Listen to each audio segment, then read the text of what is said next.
Sorotan berikutnya, Saudara, Partai Gerindra mengaku sepakat dengan pernyataan Sekjen PDI Perjuangan Hasto Kristianto bahwa seorang calon presiden harus punya visi dan gagasan terbaik. Hal itu diungkap Wakil Ketua Umum Partai Gerindra Habibur Rahman merespons pernyataan Sekjen PDI Perjuangan terkait capres yang suka menempel dengan Jokowi.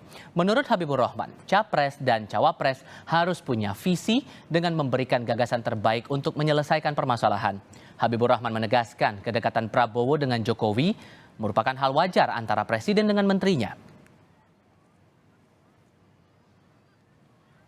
Kami sepakat dengan pernyataan beliau bahwa pemimpin itu harus menyampaikan gagasan. Seperti juga halnya yang dilakukan Pak Prabowo selama ini, menyampaikan gagasan-gagasan besar bagaimana melanjutkan capaian pemerintahan saat ini. Kami tentu yakin beliau juga sepakat bahwa di antara para elit harus akrab satu sama lain, harus menjaga kekompakan dan harus guyup satu sama lain. Sebelumnya, Sekjen PDI Perjuangan Hasto Kristianto menyindir soal calon pemimpin yang sering menempel Presiden Joko Widodo. Hasto menilai setiap calon pemimpin harus memberikan gagasan dan menjabarkan visinya, bukan hanya menempel seperti perangko. Hasto menilai wajar kedekatan Prabowo Subianto dengan Joko Widodo layaknya hubungan menteri dengan presidennya. Yang dekat dengan para menterinya, karena itu berbeda ya dengan kontestasi Pilpres. Pilpres itu setiap calon pemimpin menyampaikan gagasan-gagasan terbaik bagi bangsa dan negara, bagaimana menyelesaikan masalah rakyat, bagaimana membangun masa depan, bukan nempel seperti perangko. Untuk mengulas makna hingga tanggapan dari Partai Gerindra atas pernyataan Sekjen PDI Perjuangan, ada capres nempel seperti perangko dengan Jokowi. Sudah bergabung bersama kami saat ini Direktur Eksekutif Indikator Politik Indonesia Burhanuddin Muhtadi, kemudian juru bicara tim pemenangan Prabowo Subianto Andre Rosiade, dan anggota DPR fraksi PDI Perjuangan Arya Bima. Mas Burhan, Mas Bimo, Bang Andre, selamat sore, apa kabar? Sore, Tifal. Pak Andre. Selamat sore. Terima kasih semuanya sudah bergabung bersama kami. Izinkan saya memulai ke Mas Burhan dulu. Pernyataan Sekjen PDI Perjuangan ini, Anda menangkap ini ditujukan ke siapa ya? Saya kira Tifal kura-kura dalam perahu ya. Justru saya harus konfirmasi dulu nih. Iya begini, menurut saya dengan mengundang Mas Aryo Bimo dan Andre Rosiade, Kompas TV menyadari bahwa statement Mas Hasto Kristianto, Sekjen PDI Perjuangan memang diarahkan kepada Pak Prabowo Subianto. Tanpa harus menyebut nama, kita tahu gitu ya, bahwa statement itu alamatnya ke arah sana. Pertama, posisi saya begini, kita setuju ya, secara substantif calon presiden itu harus menawarkan gagasan, menawarkan proposal kebijakan apa yang mau ditawarkan berkaitan dengan 2024 kalau mereka terpilih sebagai presiden. Jadi topik tentang kebijakan ini relatif absen ya dalam diskusi para bakal calon presiden. Tetapi dalam konteks di mana popularitas Pak Jokowi sangat tinggi, memang tidak terelakkan dalam beberapa bulan terakhir diskusi kita itu ditarik ke arah mana yang paling dianggap didukung oleh Pak Jokowi, mana yang dianggap paling mendapatkan lirikan mata Pak Jokowi. Dan kalau bicara pada titik ini, Tifal, diskusinya mengerucut pada dua nama memang. Karena Mas Anies Baswedan itu relatif sudah memposisikan diri sebagai capres antitesa. Jadi dua nama itu adalah Ganjar dan Prabowo Subianto. Dan kalau kita lihat, memang kenaikan Pak Prabowo di survei-survei terakhir, termasuk survei Kompas, itu berasal dari basis masa pendukung Pak Jokowi. Jadi ada 28% temuan kami pemilih Pak Jokowi yang memilih Pak Prabowo Subianto. Dan ini yang kemudian memicu respon dari kubu Mas Ganjar yang menurut saya wajar juga. Karena bagaimanapun ada ekspektasi basis Pak Jokowi adalah captive Mas Ganjar. Anda mau bilang bahwa ada kegelisahan dari PDI Perjuangan dengan naiknya elektabilitas Prabowo ini? Ya kalaupun toh disebut kegelisahan, ya wajar saja. Karena bagaimanapun pendukung Mas Ganjar dari segmen basis Pak Prabowo yang lama itu sangat kecil ya. Hanya 6% pemilih Pak Prabowo Sandi di 2019 yang memilih Mas Ganjar. Jadi satu-satunya cara buat Mas Ganjar untuk menang adalah memaksimalkan dukungan dari basis lama Pak Jokowi. Nah ini yang belum terjadi. Jadi suara Mas Ganjar yang disalib sejak Maret 2023 oleh Pak Prabowo, salah satunya karena basis Pak Jokowi yang mulai bocor. Tapi yang perlu diingat, mayoritas masih memilih Mas Ganjar ya, 49%. Pemilih Pak Jokowi itu masih memilih Mas Ganjar. Baik. Tapi trennya memang menurun ya dibanding sebelumnya. Oke, jadi benar ya Mas Bimo, sasaran pernyataan Sekjen itu tujuannya ke Pak Prabowo Subianto? Kalau ditujukan secara person, jangan ditafsirkan terlalu jauh ya. Jadi yang ingin disampaikan Pak Sekjen itu bagaimana calon presiden ke depan atau presiden ke depan juga ditujukan pada Ganjar, juga pada kita-kita yang di legislatif, itu jelas dan tegas bagaimana seorang calon presiden ini adalah pemimpin yang tidak sekedar mendompleng wibawa gitu. Kalau di PDI tidak sekedar dompleng Ibu Mega, Mbak Puan begitu. Jadi biasa Pak Hasto sampaikan itu. Jadi seorang pemimpin itu jangan sekedar mendompleng wibawa dan kedudukan orang lain. Ini penting karena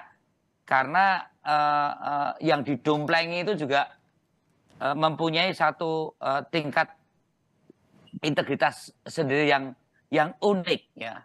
Walaupun tadi yang disebut juga setingkat presiden yang didomplengi. Nah, inilah sebenarnya Pak Hasto cuma pengen ngomong bahwa pada saat rakyat itu memilih, itu ada sesuatu tipologi yang khas dan unik. Ya, misalnya Pak Jokowi dengan Ganjar itu tidak satu yang sama, walaupun sama-sama dari PDI Perjuangan, harus ada keunikan pribadi di antara satu dengan yang lainnya. Nah, pada rakyat saat akan memilih, tentu rakyat akan mencermati. Apa yang dicermati? Yaitu integritas capresnya. Bagaimana pikirannya, bagaimana performanya, dan tentunya mentalitas kepemimpinannya. Itu sangat penting karena seorang pemimpin nanti diharapkan akan kokoh, berdiri tegak dan mandiri dan percaya diri serta punya visi misi. Jadi menurut saya antara Pak Hasto dan Pak Habibur Rahman tadi sama, bahwa presiden ke depan itu adalah sosok yang sama-sama tidak ingin mendompleng, walaupun yang didompleng adalah tingkat presiden. Karena jangan mendompleng, jangan mengekor kewibawaan Presiden Jokowi nih, Bang Andre. Gimana ngerespon pertemuan ini sebetulnya? Oke. Singkat saja, sebelum saya kasih giliran ke Bang Andre. Bahwa tidak elok punya mentalitas yang selalu berlindung misalnya kepada satu sosok atau pada seorang sosok presiden, dan itu juga ditujukan pada Ganjar, ditujukan pada siapapun. Kalau kepada Pak Prabowo kan bukan wilayah Pak Hasto untuk menyinggung masalah ini, saya kira itu. Oke, Bang Andre, merespon ini, jangan ada pemimpin jangan hanya mengekor orang lain. Gimana responnya tuh? Dan itu sudah dijelaskan juga bahwa sasarannya ke Pak Prabowo Subianto. Siapa yang jelaskan, Pak? Sampai jangan Bang Andre. Membuat saya kira tadi saya tidak. Bang Andre dulu, Mas Bimo. Bang Andre, giliran Bang Andre sekarang. Anda terlalu tendensius pertanyaannya. Anda sebagai host, Anda harus mencermati omongan. Habis saya yang ngomong, Anda bicara ditujukan Pak Prabowo. Jadi Anda jadi host, itu harus cermat dari apa yang diomongkan. Paham? Baik. Berarti tidak ada ya? Merasa tersindir tidak sebetulnya nih, Bang Andre? Saya kasih giliran ke Anda dulu. Menyinggung ditujukan Pak Prabowo, salah sebagai host. Siap. Saya beri giliran Bang Andre sekarang kalau begitu. Gimana tuh meresponnya? Itu harus dilatih saya, Anda. Kalau kami tidak merasa tersinggung ya, karena kami sekarang saat ini fokusnya pertama Pak Prabowo, fokus beliau bekerja menuntaskan amanah yang diberikan oleh Presiden kepada beliau sebagai Menteri Pertahanan. Lalu yang kedua, kami kader-kader Gerindra dan pendukung Pak Prabowo fokus bagaimana meningkatkan elektabilitas Pak Prabowo tanpa perlu menyinggung-nyinggung perasaan atau memikirkan kubu lain. Fokus kami mendekat dengan rakyat, menyampaikan gagasan Pak Prabowo, menyampaikan apa yang akan dibawa oleh Pak Prabowo sebagai penerus kepemimpinan Pak Jokowi. Itu fokus kami. Dan juga fokus yang ketiga, bagaimana Koalisi Kebangkitan Indonesia Raya ini antara Gerindra dan PKB terus bertambah rekan koalisinya.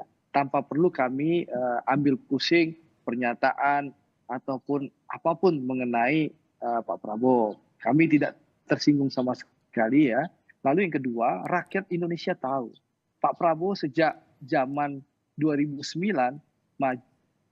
Oke, berarti dari Gerindra sendiri menilai bahwa sebetulnya ini hanya pertemuan ataupun juga dari kedekatan ini hanya ya biasa saja antara menteri dengan presiden yang terjadi selama ini. Tapi nanti jawabannya nanti ya, Bung Andre ya.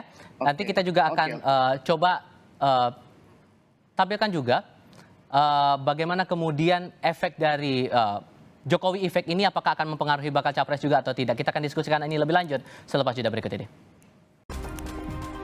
Di paruh sebelumnya, Mas Burhan sempat bilang bahwa pernyataan dari Mas Hasto ini tujuannya membicarakan sosok Prabowo Subianto. Nah, kalau kita kaji lagi lebih dalam, Mas, untuk Jokowi efek ini berhubungan dengan kedekatan antara sejumlah tokoh dengan Presiden Joko Widodo, ini punya pengaruh yang masih signifikan tidak untuk kondisinya sekarang?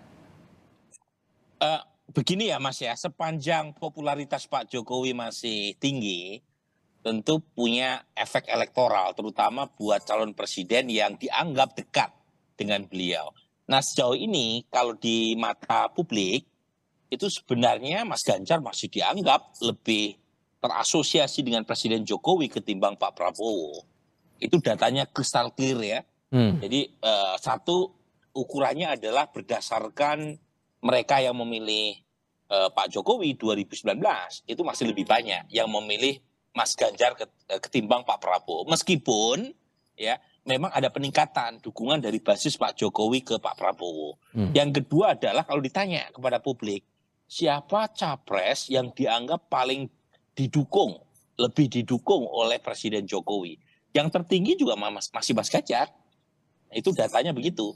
Nah mungkin ada yang bertanya, kenapa Pak Jokowi yang dianggap belakangan lebih dekat dengan Pak Prabowo, tetapi kalau ditanya kepada responden, itu masih lebih banyak yang menganggap Mas Ganjar yang lebih didukung. Jangan lupa, isu kedekatan Pak Jokowi dengan Pak Prabowo kan masih menjadi konsumsi elit. Ya. Dan kalau kita tanya kepada masyarakat, itu masyarakat masih lebih banyak mengasosiasikan Mas Ganjar dengan Pak Jokowi. Satu, sama-sama dari PD Perjuangan. Dua, sama-sama berasal dari Jawa Tengah. Meskipun lagi-lagi ya, memang mereka pendukung Pak Jokowi yang memilih Pak Prabowo itu ada kenaikan signifikan. Dari 11% di bulan Februari 2023, sekarang 28% lebih. Jadi memang mulai mengalir, tetapi tetap lebih banyak yang memilih Mas Ganjar. Walaupun kemudian dari beberapa kesempatan kalau dilihat di kacamata publik begitu Mas Burhan, lebih banyak aktivitas dari Pak Jokowi ini lebih dekat ke sejumlah tokoh lain. Sementara ke Ganjar tidak. Apakah menurut Anda ini strategi tersendiri yang dipakai oleh PDIP atau Anda punya analisis lain di balik ini semua? Enggak, memang kan belakangan banyak ya event yang mempertemukan Pak Jokowi dengan Pak Prabowo. Salah satunya karena keduanya berasal dari satu, kan sama-sama hubungan antara presiden dengan menteri ya. Sementara Mas Ganjar kan agak jauh karena beliau adalah gubernur. Jadi event yang mempertemukan Pak Jokowi dengan Pak Prabowo memang lebih sering.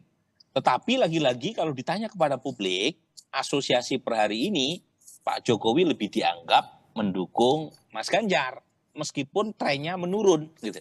Nah, menurut saya apa yang kemudian nanti terjadi? Ya, menurut saya kalau misalnya asosiasi Pak Jokowi dengan Pak Prabowo terus dimaksimalkan oleh pendukung Pak Prabowo, memang efeknya bisa positif buat Pak Prabowo, terutama di basis-basis Pak Jokowi. Dan itu yang menjelaskan mengapa baliho-baliho Pak Jokowi dengan Pak Prabowo itu kebanyakan dipasang di Jawa Tengah, di Jawa Timur, di Bali, di basis Pak Jokowi. Tapi jarang kan kita dapati baliho itu di Jawa Barat, di Banten, di Sumatera. Karena memang basis-basis di Jawa bagian Barat lebih banyak memilih Pak Prabowo di 2019 kemarin. Oke. Oke, kalau dari PDIP sendiri, Mas Bimo, adakah strategi khusus untuk memastikan bahwa Ganjar ini bisa menarik perhatian tanpa harus punya upaya yang cukup signifikan harus menempel ke Jokowi dalam segala kesempatan begitu? Adakah strategi khusus untuk bisa mengangkat nama Ganjar sendiri untuk elektabilitas ya? Ini Pak, bicara soal mentorisasi di PDI Perjuangan ini adalah hal yang bisa saja dilakukan dan biasa dilakukan ya.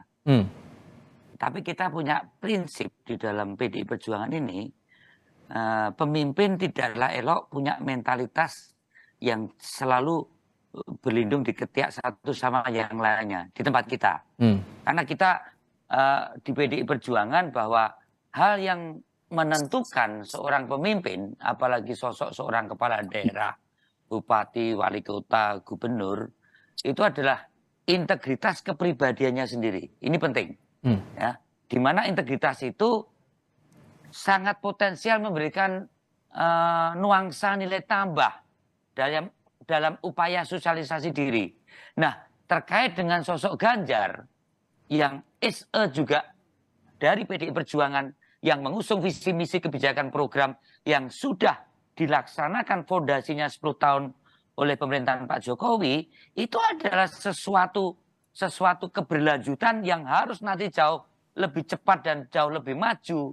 Dan mementori seorang Ganjar dari Pak Jokowi itu adalah hal yang biasa dilakukan oleh partai PDI Perjuangan. Tapi sekali lagi bahwa Ganjar adalah Ganjar, Pak Jokowi adalah Pak Jokowi, Bu Mega adalah Bu Mega, dan Mbak Puan adalah Mbak Puan. Ini adalah satu yang unik, mempunyai kekhasan masing-masing dan punya integritas, di mana integritas itu merupakan potensi yang luar biasa kalau itu memberikan suatu, karena itu akan memberikan suatu nilai tambah bahwa mainstream berpikir Indonesia sentris, fondasi 10 tahun dengan industri 4.0 untuk mewujudkan Pancasila dalam ideologi yang teknokratik dengan pluralisme, dengan kebinekaan yang 10 tahun ini dijalankan oleh Pak Jokowi, itu adalah satu yang sangat niscaya untuk seorang Ganjar, di mana Pak Jokowi ada sebagai seorang mentor. Baik. Saya kira itu, Pak. Jadi nggak perlu effort terlalu besar untuk segala kegiatan Jokowi, Ganjar harus nempel, harus ikut setiap saat begitu ya? Tidak sesederhana itu ya. Mau setiap hari ketemu atau tidak ketemu, itu adalah hal yang biasa karena terkait hal yang sangat fungsional. Tadi Mas Burhanuddin bicarakan, kalau Pak Prabowo frekuensinya lebih ketemu lebih banyak kepada Pak Jokowi, ya karena ini menterinya gitu. Nah kalau Ganjar masalah sekarang gubernur, frekuensinya lebih jarang dari Pak Prabowo, tapi kadar hubungan menurut saya narasi-narasi besar pikiran Jokowi, Ganjar sangat paham betul, karena itu juga satu yang harus dilakukan Ganjar ke depan yang 10 tahun fondasi ini sudah dilaksanakan oleh Pak Jokowi. Oke. Menurut saya. Kalau kemudian dari pihak Gerindra menyatakan bahwa kedekatan antara Pak Prabowo dengan Presiden Jokowi ini hanya sebatas antara Presiden dengan Menteri, tapi di sisi lain kita juga lihat kan Bang Andre, ada spanduk bertebaran menunjukkan kedekatan antara Pak Prabowo dengan Presiden. Apakah ini bagian dari strategi juga sebetulnya untuk menempel Jokowi ini begitu menaikkan elektabilitas dari Pak Prabowo? Ya, baik Tisal. Sebelum masuk pertanyaan Tisal itu, saya ada yang belum selesai tadi ya. Boleh, silakan. Yang pertama, kalau bicara gagasan, semua orang tahu Pak Prabowo sudah menyampaikan gagasan sejak menjadi calon wakil presiden Bu Mega di 2009. Di saat Mas Bimo itu menjadi tim suksesnya Pak Prabowo itu, yang mendampingi Pak Prabowo keliling Indonesia, itu salah satu tuh namanya Are Bimo. Mas Bimo tuh tahu persis bagaimana Pak Prabowo punya gagasan-gagasan besar untuk memimpin Indonesia, dan itu juga disampaikan oleh Pak Prabowo di Pilpres 2014 dan Pilpres 2019. Dan Pak Prabowo adalah tokoh yang bersaing ketat dengan Pak Jokowi, ya. Jadi kalau ada orang yang bilang seakan-akan menyindir Pak Prabowo nggak punya gagasan, ya orang itu tidak berkaca dengan sejarah. Itu satu. Lalu yang kedua, soal kedekatan Pak Prabowo dan Pak Jokowi itu hal yang wajar.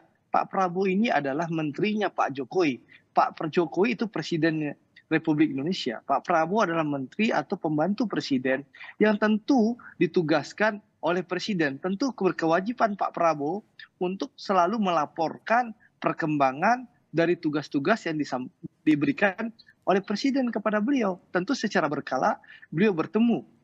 Secara berkala beliau mengadakan diskusi dan memberikan laporan kepada presiden. Hal yang wajar kalau Pak Prabowo secara rutin bertemu dengan presiden gitu loh. Nah, kalau dibilang, dan Pak Prabowo juga menyampaikan dalam acara dengan asosiasi kepala desa yang kemarin, ya Pak Prabowo sampaikan, saya tidak akan malu-malu untuk menyampaikan bahwa saya melihat bahwa kepemimpinan Pak Jokowi itu berhasil. Itu yang pertama. Yang kedua, saya tidak akan malu-malu untuk menyampaikan bahwa saya akan melanjutkan kepemimpinan Pak Jokowi yang berhasil itu, gitu loh. Apakah salah Pak Prabowo sebagai menteri Pak Jokowi melihat Pak Jokowi serius bekerja keras untuk bangsa ini, beliau ingin menyampaikan hal itu, gitu loh. Oke. Kan hal yang tidak salah kan? Masa orang berhasil dalam memerintah Indonesia 10 tahun, masa penggantinya tidak boleh melanjutkan, gitu lah. Tapi kalau dibilang ini strategi tepat atau tidak, Bang? Strategi untuk menaikkan elektabilitas Pak Prabowo? Nah, kalau Pak Prabowo orangnya apa adanya. Pak Prabowo adalah pemimpin orisinil, bukan pemimpin plastik. Makanya Mas Budiman menyampaikan dalam pertemuan dan konferensi pers di Kartanegara itu, Indonesia ini adalah kapal besar yang dikayuh oleh pemimpin yang memahami geopolitik, strategi, dan sejarah. Dan dibutuhkan pemimpin terbaik itu ya ini Pak Prabowo. Jadi Pak Prabowo itu orang yang apa adanya. Mas Bimo, Arya Bimo tahu persis lah. Pak Prabowo itu bukan pemain watak, bukan pemain sinetron, sehingga beliau selalu bicara apa adanya. Karena Mas Bimo itu bulan-bulan itu mendampingi Pak Prabowo keliling Indonesia. Jadi pernyataannya Mas saya ingin menyampaikan, kayak perangko untuk Pak Prabowo kan kamu nggak setuju kan?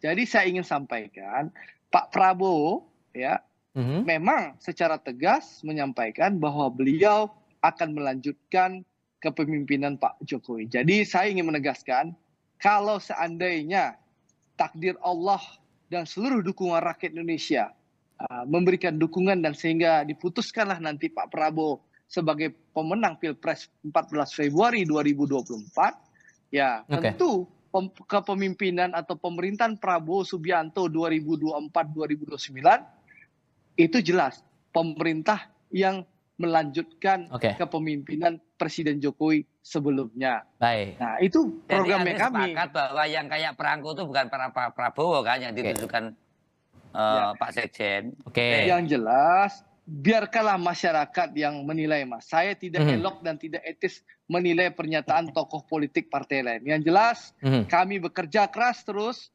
meningkatkan elektabilitas Pak Prabowo dan insya Allah Pak Prabowo berkomitmen akan melanjutkan pemerintahan Pak Jokowi. Terima kasih untuk perspektif ya, untuk ketiga narasumber sudah dibagikan bersama kami di Kompas Petang kali ini. Mas Bimo terima kasih, Bang Andre terima kasih, Mas Burhan juga terima kasih sudah bergabung bersama kami. Selamat sore semuanya. Terima kasih. Selamat sore.